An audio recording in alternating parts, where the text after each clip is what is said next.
Staying in local news, the Colombo Crimes Division informed court today that they are sifting through 600,000 telephone calls as part of the ongoing investigation into the attack on the Secretary to the Judicial Service Commission, Manjula Tilakaratne. The CCD revealed this when the case pertaining to the incident was taken up before Mount Lavinia Magistrate Nirosha Fernando today. Several lawyers from the Mount Lavinia Lawyers Association were present in court today on behalf of the rights of the Secretary to the JSC, Manjula Tilakaratne. Submitting a report to court today, ASP Dharmadasa Patiran of the Colombo Crimes Division stated that a large amount of information had been received from named and unnamed sources. However, he added that there was no important information to be found among the data. The CCD stated that following investigations into telephone calls, they would be able to present more substantial information to court. The police said that they were looking into phone calls that were made along the 4.5 kilometer route that Manjula Tilakaratne travelled on the day of the incident. The magistrate ordered the CCD to apprehend the suspects and produce them in court as soon as possible. Hearings were postponed to the 31st of this month.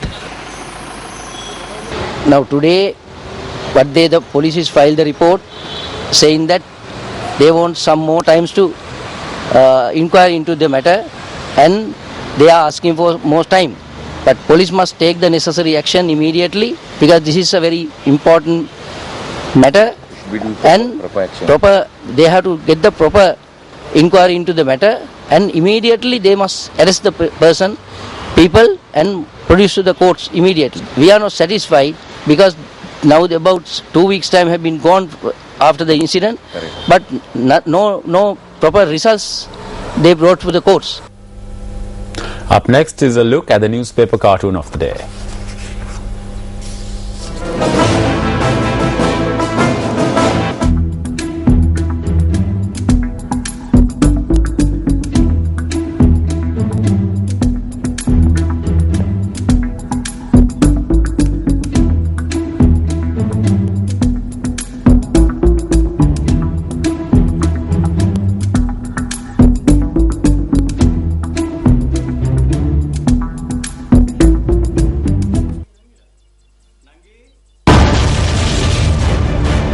The National Transport Commission announced that a prepaid card system will be introduced for private buses before the end of September. Tenders have been called for the printing of the cards. National Transport Commission. We hope to introduce the prepaid system soon. As the National Transport Commission is interfering in this as the regulator, we are monitoring it. September ended 17 days ago. When will the prepaid card system be introduced?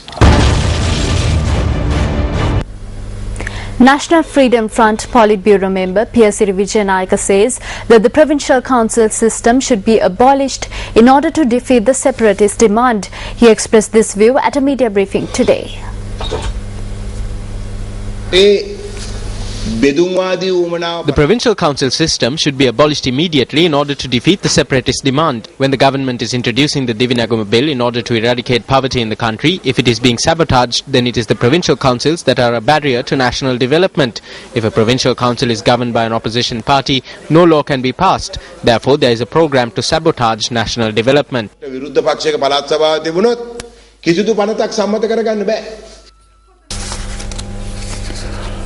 Senior lecturer of the Peradeniya University, Dr. Sumana Siriliyanage says that the economic development Sri Lanka has achieved is superficial. He pointed out at a lecture in Colombo today that the country cannot be developed through such economic development.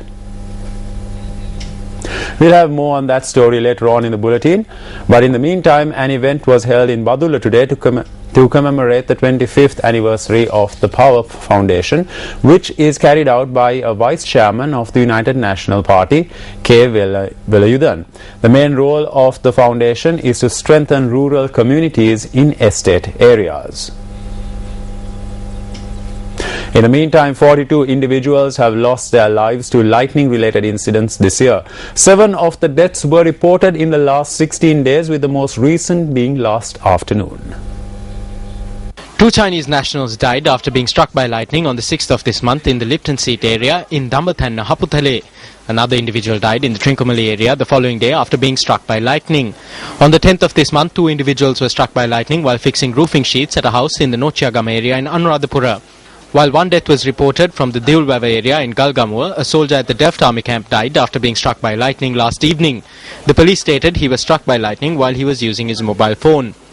The Department of Meteorology says that most of these incidents have occurred in open areas. Hence, the Met Department requests the public to take necessary precautions to prevent lightning-related accidents. The Met Department stated that even though the country is experiencing rain in the evening hours owing to the onset of the inter-monsoon season, showers could be experienced throughout the day owing to the development of an intertropical convergence zone.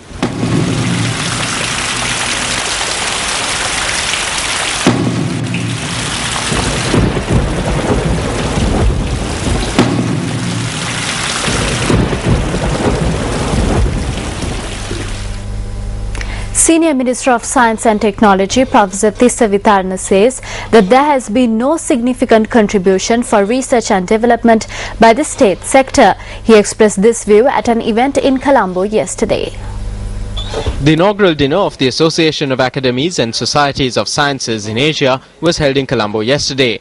Senior Minister for Science and Technology Professor Tissa Vitarna was the chief guest at the event. If you see the investment in the countries around us in Asia, you can see that Sri Lanka is way below the others. Our investment is around 0.14% of GDP, and the patents granted are a reflection of this investment.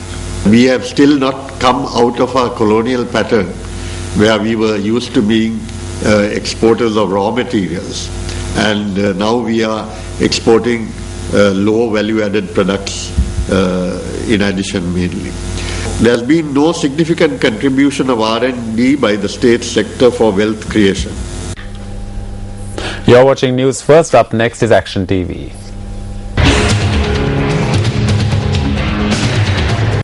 The Kananatota, which flows past the Bogala graphite mine, is used as a drinking water source. About 10 years ago, the National Water Supply and Drainage Board commenced a drinking water project using this waterway as a source to provide drinking water for several villages located not far from the town of Ruanvalla.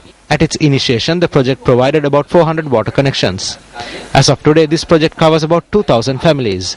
Consumers say that although they can use the supplied water for the most part of the year, in the event of rain, they are faced with severe difficulties.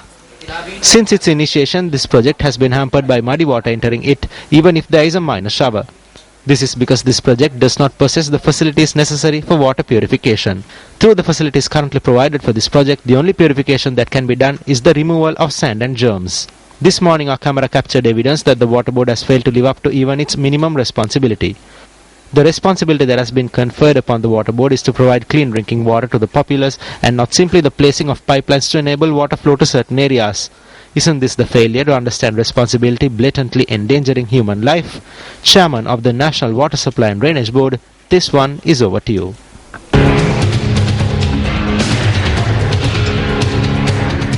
Expanding on a story we touched on a few minutes back, an event was held in Badulla today to commemorate the 25th anniversary of the Power Foundation, which is chaired by Vice Chairman of the United National Party, K. Velayudan.